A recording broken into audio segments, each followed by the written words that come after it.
ठीक है। Yes ma'am. पलक किसका पढ़ो next point. No new operators can be created, only existing operator can be overloaded.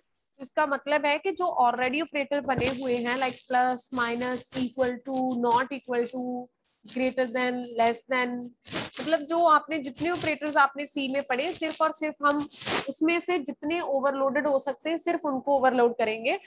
कोई new operator हम खुद से क्रिएट नहीं करेंगे, और प्लस जो आपको बताए गए हैं कि ऑपरेटर्स नहीं ओवरलोड होंगे उनको हम ओवरलोड नहीं करेंगे। इसका मतलब नहीं है कि ओवरलोड कर रहे हैं तो हम खुद से ही न्यू ऑपरेटर बना देंगे, नो। जो ऑलरेडी ऑपरेटर आपके पास है सिर्फ और प्लस जिनके जिसकी हमारी परमिशन है कि हाँ these operators can be overloaded, सिर्फ और सिर्फ हम उनको ओवरलोड कर सकते हैं। ओवरलोडिंग के केस में हम न्यू ऑपरेटर्स को नहीं बनाएंगे। Next. Cannot redefine the meaning of procedure. You cannot change how integer are added. इसमें आप जो ऑपरेटर्स की वर्किंग है जो उसका प्रोसीजर है उसको नहीं चेंज कर पाओगे। देखो आप ऐसे चेंज नहीं कर पाओगे कि इंटीजर कैसे ऐड होंगे। इंटीजर सबको पता है ऐसे ही ऐड होते हैं ना। सी लेट अस सपोज की, एक सेकेंड सॉरी,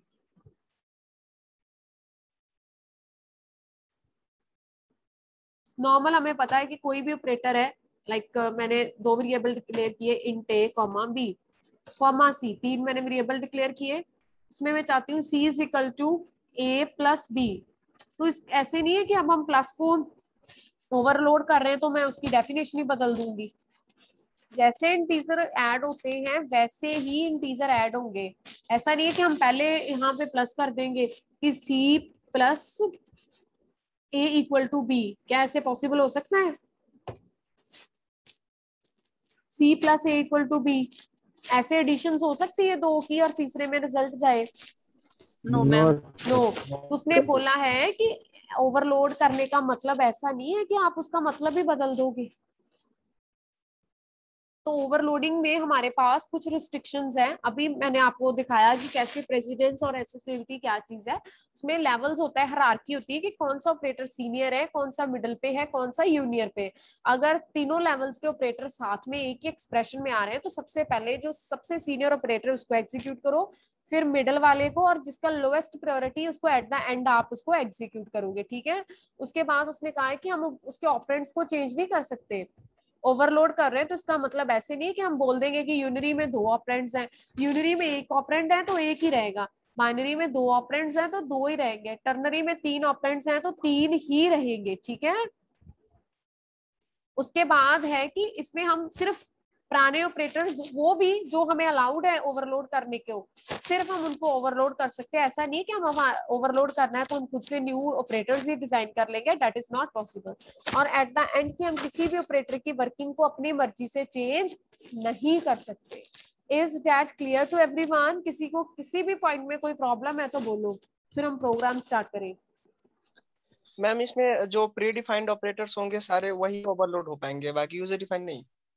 नहीं, तो देखो ऑपरेटर यूजर डिफाइंड तो है नहीं पहली बात ना। हम दूसरा कि जितने भी आपके पास ऑपरेटर्स है उसमें भी सिर्फ जिस जो आपको अलाउड है, जैसे हमने पढ़ा चार पांच तो हम ओवरलोड कर ही नहीं सकते। Yes ma'am. जैसे आप अगर तुम स्कोप रेजोल्यूशन को ओवरलोड करने की कोशिश करोगे तो वो ओवरलोड नहीं होगा। तो सिर्फ वो ऑपरेटर्स आप ओवरलोड कर पाओगे जिसकी आपको परमिशन है। बाकी जो 5 नहीं ओवरलोड हो सकते वो कभी भी ओवरलोड नहीं होंगे। ठीक है। Is that clear to all? Ma'am third last एक बार और कौन सा? थर्ड लास्ट न्यू ऑपरेटर्स वाला? No ma'am, can not can not redefine the. Defined, इस वो बोल रहा है कि can not redefine the meaning of procedure. अब आपको स्टार्टिंग से नर्सरी से लेकर बीसीए सेकेंड सेमेस्टर तक आपने एक ही बात सीखी है ना कि प्लस का मतलब होता है दो या तीन ऑपरेंड्स को, डिजिट्स को, इंटीजर को प्लस करना, ऐसे ही है ना। तो यस मैम। अगर आप ओवरलोड कर रहे हो तो हम इसकी डेफिनेशन को नहीं चेंज कर देंगे। फिर कभी अच्छा मैं आपको बोलूं कि बीसीए क्लास दो नंबर्स को ऐड करो तो आप क्या लिखोगे? ए प्लस बी ऐसे ही लिखोगे ना। लेकिन इसका अगर आप कहोगे कि नहीं मैम हम तो इसको ओवरलोड कर रहे हैं तो हम तो इसकी वर्किंग ही बदल देंगे, a is equal to B का मतलब है a प्लस बी, तो क्या दोनों चीजें पॉसिबल है? प्लस की No, जगह इक्वल टू अगर आप लिखोगे तो क्या a और b आपस में प्लस हो जाएंगे? no, ma'am. No. No ma'am. तो वही वो उस लिखी है लाइन कि अगर आप ओवरलोड कर रहे हो तो आप उसके मतलब को नहीं चेंज कर दोगे, इंटीजर को जैसे ऐड आप पहले करते आ रहे हो वैसे ही ओवरलोडिंग के टाइम पे भी इंटीजर ऐड होगा। Is that clear? Yes, ma'am. Next है there are following rules of operator overloading. अच्छा कोई भी इसको पढ़ो रूल्स को। मैम पढ़े। हाँ पढ़ो। The first and basic rule of operator overloading is we can overload unary operator as only unary operator. It cannot be overloaded as binary operator and vice versa. इसका मतलब है कि अगर आप यूनिरी ऑपरेटर को ओवरलोड कर रहे हो तो कितने ऑपरेंड्स को पास कर सकते हो या ओवरलोड कर सकते हो? एक वन को। तो क्या ऐसे पॉसिबल है कि प्रोग्राम में आप यूनिरी लिखोगे साथ में अकेला प्लस लिखोगे और उसमें दो ऑपरेंड्स को पास कर दोगे, ऐसा पॉसिबल है? no, ma'am. No. No ma'am. तो उसने बताया है कि हमारे पास कुछ रूल्स होते हैं कि अगर आप यूनिरी को ओवरलोड कर रहे हो तो उसको एज अ यूनिरी ही हम ओवरलोड करेंगे। बाइनरी को ओवरलोड करेंगे तो बाइनरी में दो ऑपरेंड्स होते हैं, अगर मैं उसमें एक ही ऑपरेंड लूंगी तो क्या वो बाइनरी की वर्किंग को डिफाइन करेगा? बाइनरी No, में ma'am. Ma'am. No. No ma'am.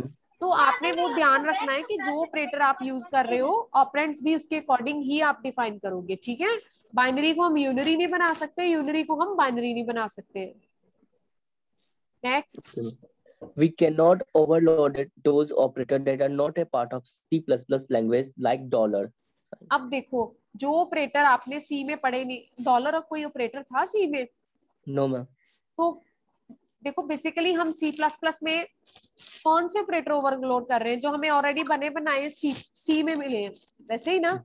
Yes ma'am. तो सी में क्या डॉलर था?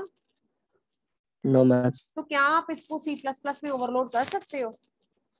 No, ma'am. नहीं मैम। तो हमेशा याद रखना कि जो ऑपरेटर्स आपको ऑलरेडी प्री डिफाइंड सी में मिले हैं सिर्फ वही ऑपरेटर्स ओवरलोड होंगे, उसमें से भी सिर्फ वो ऑपरेटर ओवरलोड होंगे जो हमें ओवरलोड करने की इजाजत है, बाकी सारे नहीं। जो जो नहीं ओवरलोड होंगे वो चाहे वो सी के भी हैं लेकिन वो सी प्लस प्लस में नहीं ओवरलोड होंगे, जिसकी परमिशन नहीं है ओवरलोडिंग की उसको हम ओवरलोड नहीं कर सकते, ठीक है? Yes ma'am. Next. We can perform operator overloading in only user-defined classes. We cannot change the operator existing functionality. सिर्फ हम ऑपरेटर ओवरलोडिंग को किस पे यूज करेंगे? यूजर डिफाइंड क्लासेस में। मैंने स्टार्टिंग से आपको बोलती आ रही हूँ कि सिर्फ और सिर्फ ऑपरेटर को ओवरलोड करना है जब हमने ऑपरेटर्स को क्लासेस के साथ काम करवाना है, यूज करना है। और इस केस में हम जो पुराने ऑपरेटर्स के उसकी फंक्शनैलिटी को नहीं चेंज करेंगे, मतलब यूनरी यूनरी रहेगा, बाइनरी बाइनरी रहेगा, टर्नरी टर्नरी रहेगा, प्लस है तो प्लस ही होगा, माइनस है तो दो नंबर्स को सब्ट्रैक्ट ही करेगा, उसमें कोई चेंज नहीं आएगी, ठीक है? Yes ma'am. Next. Using operator overloading, we cannot change the precedency and associatively of operators. जो लेवल है, जो हायरार्की है वो ओवरलोड कर रहे हैं, तो इसका मतलब ऐसे नहीं है कि जो जिसका लेवल 1 है उसको हम लेवल 10 पे लेकर जाएंगे, नो। जैसे जैसे हमें मिला है पैटर्न एज इट इज हम उसको फॉलो करेंगे। हाँ जी मनविंदर, कोई प्रॉब्लम है? Manvinder, Manvinder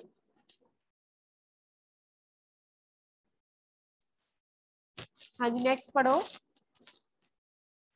There are some operator cannot be overloaded. They are given below: scope resolution operator, class Yes. membership operator, ternary or conditional operator, pointer to member operator, pointer to member operator. Pointer to member operator आप dot और asterisk के साथ भी use कर सकते हो, arrow और asterisk के साथ भी आप यूज कर सकते हो, दोनों के साथ आपको अलाउड है, ठीक है? Okay ma'am. तो these are some of the rules की जब आपने ऑपरेटर ओवरलोडिंग, जब अपने ऑपरेटर को ओवरलोड करना है क्लासेस में तो क्या क्या आपने बातों को ध्यान में रखना है, ठीक है? Yes ma'am. इसमें किसी को कोई प्रॉब्लम किसी भी लाइन में, किसी भी पॉइंट बुलेट में? All clear?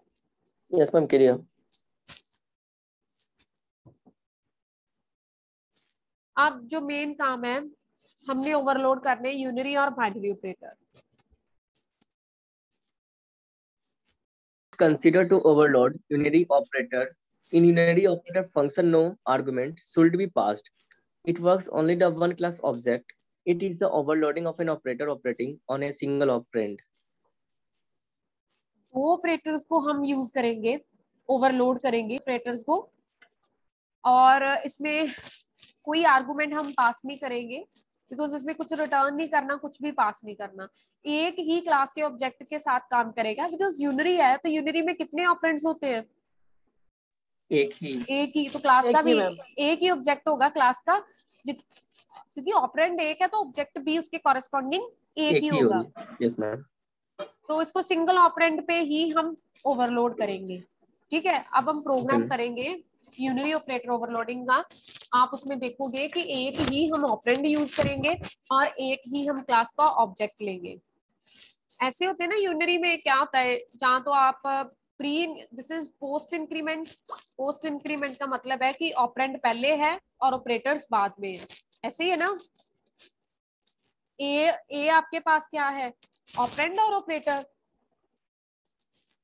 ऑपरेंड है मैम, और क्लास ऑपरेंड है, और प्लस प्लस ऑपरेटर। ऑपरेटर। एक second class.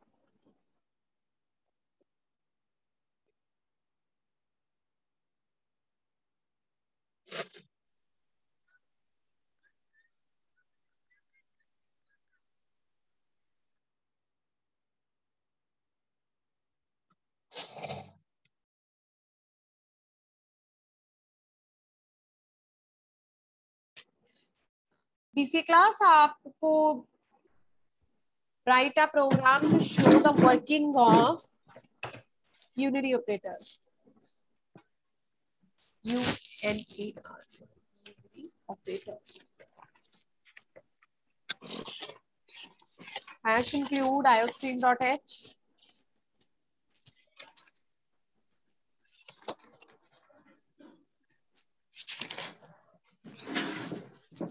Hash include conio.h.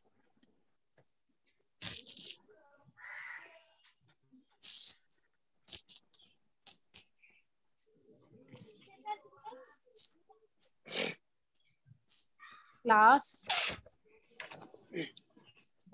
BCA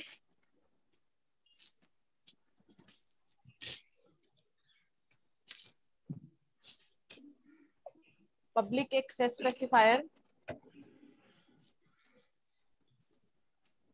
one data member जिसका नाम होगा A,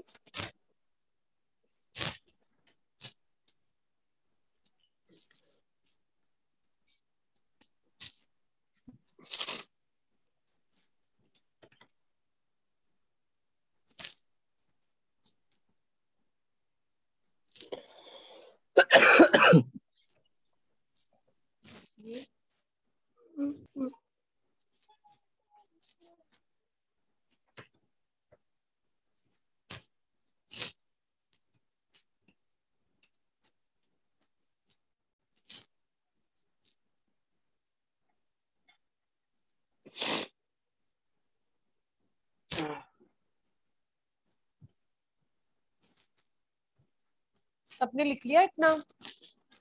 यस मैम। सबसे पहले हेडर फाइल्स लगाई iostream.h, second is conio.h। Class कौन सी आपने डिक्लेयर की है, क्या नाम है क्लास का? BCA। BCA। उस क्लास में एक्सेस स्पेसिफायर्स क्या है? ये पब्लिक सॉरी। डेटा मेंबर का क्या नेम है? ए। और उसके नीचे जो BCA लिखा वो क्या चीज है? Default constructor. Very good, default constructor. और उसमें हमने ए को किस वैल्यू के साथ इनिशियलाइज किया है? 0 के साथ। इसका मतलब है कि जब हम BCA क्लास के ऑब्जेक्ट क्रिएट करेंगे तो मैंने आपको बताया था ना कि कंस्ट्रक्टर्स क्यों यूज करते हैं हम? ऑब्जेक्ट को इनिशियलाइज करने के लिए, वैल्यूज देने के लिए। तो जब हम BCA क्लास का ऑब्जेक्ट क्रिएट करेंगे तो ए की वैल्यू क्या हो जाएगी? 0। तो initial value of A is equal to, सबसे पहले इनिशियल वैल्यू ऑफ ए हमारे पास क्या है? आपने क्या वैल्यू इनिशियलाइज की है ए की? 0। अब ध्यान से देखो, आप एक पेज पे कंटिन्यू करोगे, मैं न्यू स्लाइड ले रही हूँ, ठीक है, सारा साथ में ही आएगा।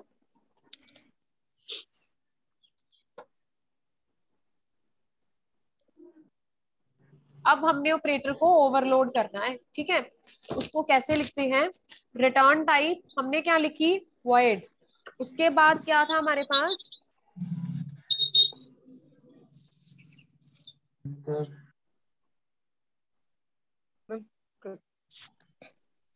Class name ma'am, class name BCA होगा। एक class second. Name BCA return type operator जी मैं ऑपरेटर क्लास नेम। और ये तो सेमीकोलन, ये स्कोप के बाद न होगा। देखो वो जी मैम। अभी मैंने क्लास नहीं ना बंद की, अब हमने क्लास क्लोज की है। No ma'am. नो, अगर तो आप उसको क्या करते हो कि डिक्लेयर क्लास के अंदर करते हो, डिफाइन क्लास के बाहर करते हो, फिर आपने स्कोप रेजोल्यूशन को यूज करना ओके है, मैम। जैसे हम नॉर्मल जी मैम। पहले करते हैं, ठीक है, ओके मैम। जैसे पहले मैम। चलता था। मैम वो पहले वाली स्लाइड एक बार थोड़ा छूट गया है। लिख लो।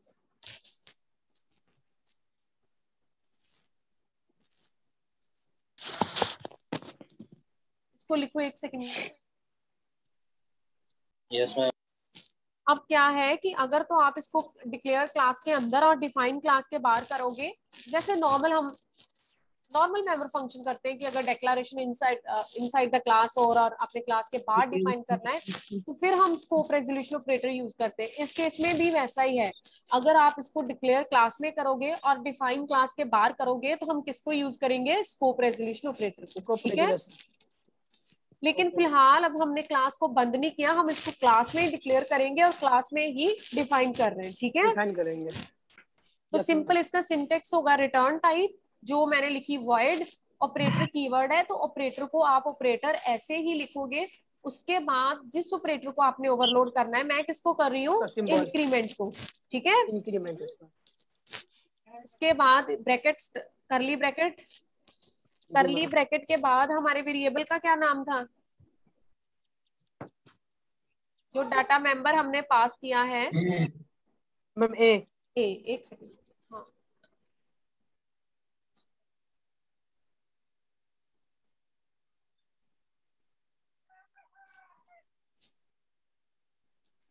एक सेकंड। तो return type is void, operator को ऑपरेटर ही लिखोगे बिकॉज इट्स कीवर्ड, और जिसको ओवरलोड करना है दैट इज प्लस प्लस।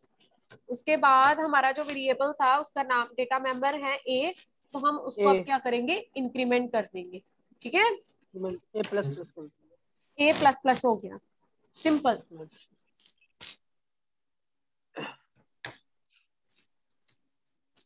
उसके बाद अभी भी क्लास हमने क्लोज नहीं की, उसके बाद वॉइड इंक्रीमेंट और डिक्रीमेंट दोनों ऑपरेटर्स को हम करेंगे overload. Minus minus means decrement, ठीक है। यस। एक डिक्रीमेंट आया, एक तो क्या हो गया? अब हमारे जो ए की वैल्यू है वो क्या होगी? माइनस माइनस ए माइनस माइनस ए माइनस माइनस ए माइनस माइनस, इसकी ब्रैकेट बंद। इसके बाद हमने क्लास को क्लोज कर दिया, ठीक है। क्लोज कर दिया। यस। सॉरी सॉरी सॉरी, अभी क्लास को क्लोज नहीं करेंगे, हम एक शो फंक्शन बनाएंगे जिसमें इंक्रीमेंट और डिक्रीमेंट दोनों के रिजल्ट को शो करेंगे कि अगर इंक्रीमेंट होगा तो वैल्यू क्या होगी, अगर डिक्रीमेंट होगा तो क्या होगा। अब मेरे को एक बात बताओ, स्टार्टिंग में हमने ए की वैल्यू क्या रखी है? 0। 0। अब जब वो 0 के बाद ऑपरेटर इंक्रीमेंट वाले ऑपरेटर पे आएगा तो ए की वैल्यू क्या हो जाएगी? इनिशियल है हमारे पास ए इज इक्वल टू 0, तो इंक्रीमेंट के बाद ए की वैल्यू क्या होगी? 1। मैम 3। 3 कैसे?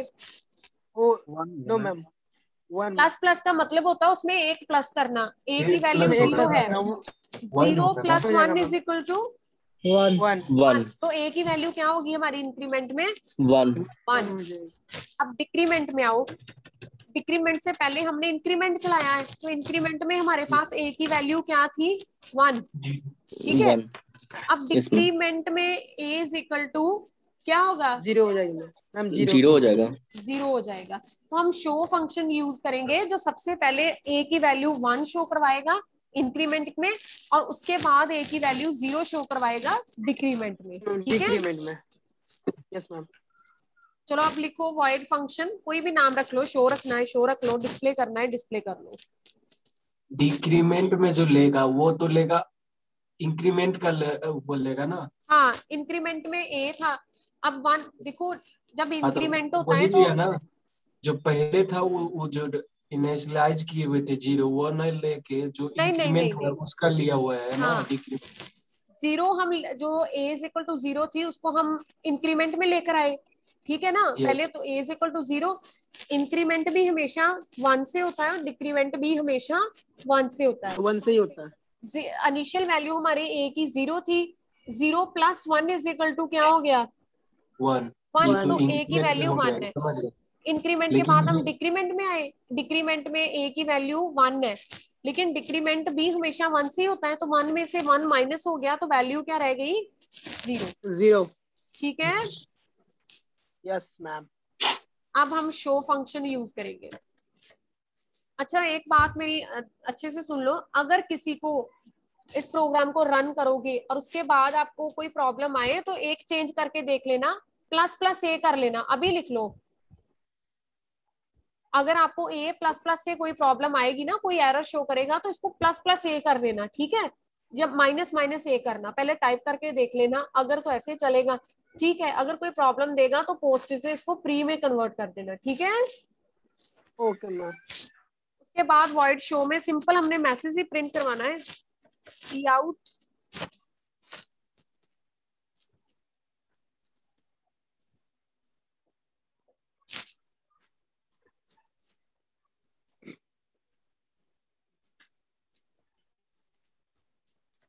हैंडल।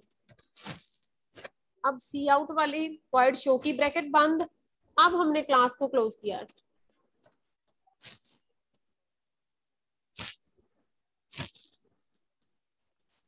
ठीक है, ये ब्रैकेट बंद की वॉइड शो की, अब उसके बाद हमने क्लास को क्लोज कर दिया।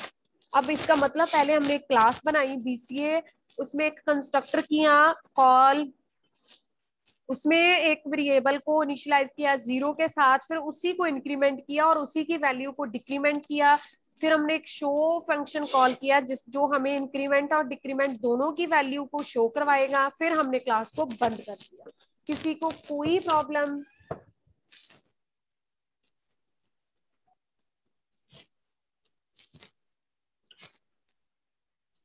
किसी को कोई प्रॉब्लम इस प्रोग्राम में? No ma'am. void main पे आए, now come to void main।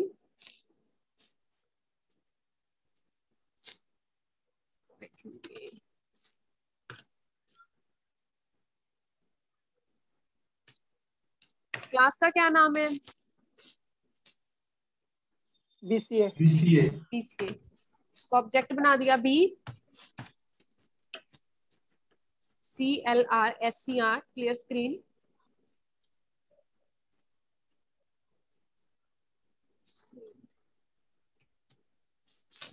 CLRSCR, clear screen लगा दिया। अब क्या होगा,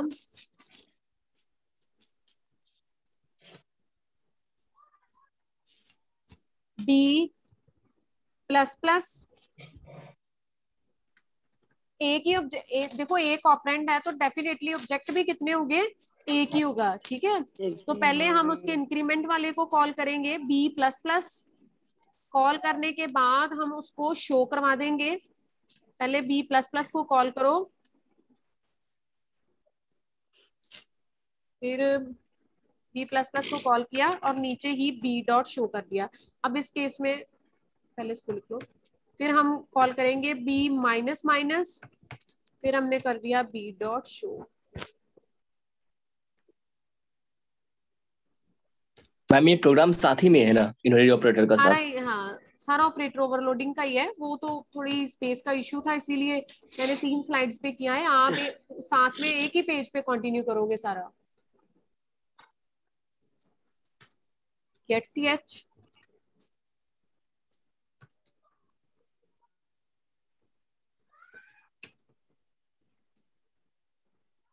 शो ही फंक्शन लिया हमने कि डिस्प्ले शो ही? Only so ma'am. रेडी क्यों हो रहा है? तो void main में हमने जो BCA क्लास है उसका एक ऑब्जेक्ट बना दिया B प्लस प्लस मीन्स, अब देखो हमारे पास स्टार्टिंग में हमने एक वेरिएबल लिया था A, इनिशियल वैल्यू क्या है A की?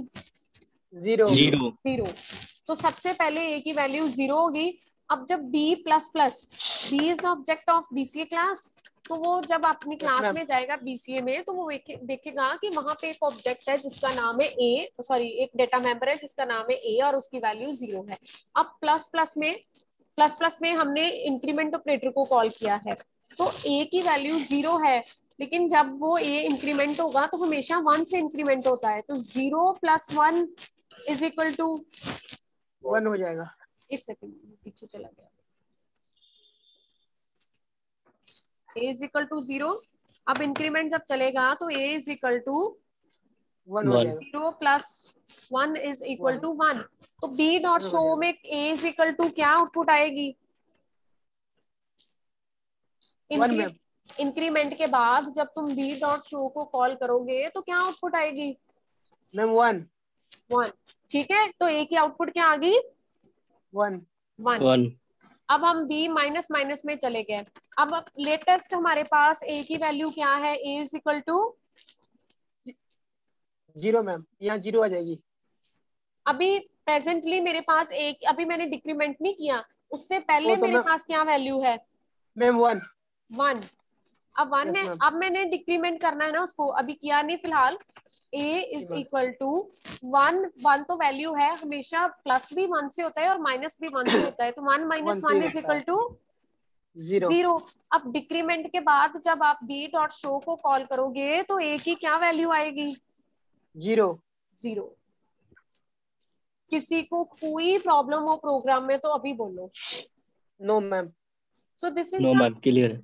Programme of operator overloading. अभी हमने सिर्फ और सिर्फ यूनरी ऑपरेटर को ओवरलोड किया है, जिसमें इंक्रीमेंट और डिक्रीमेंट ऑपरेटर को हमने यूज किया है। ठीक है।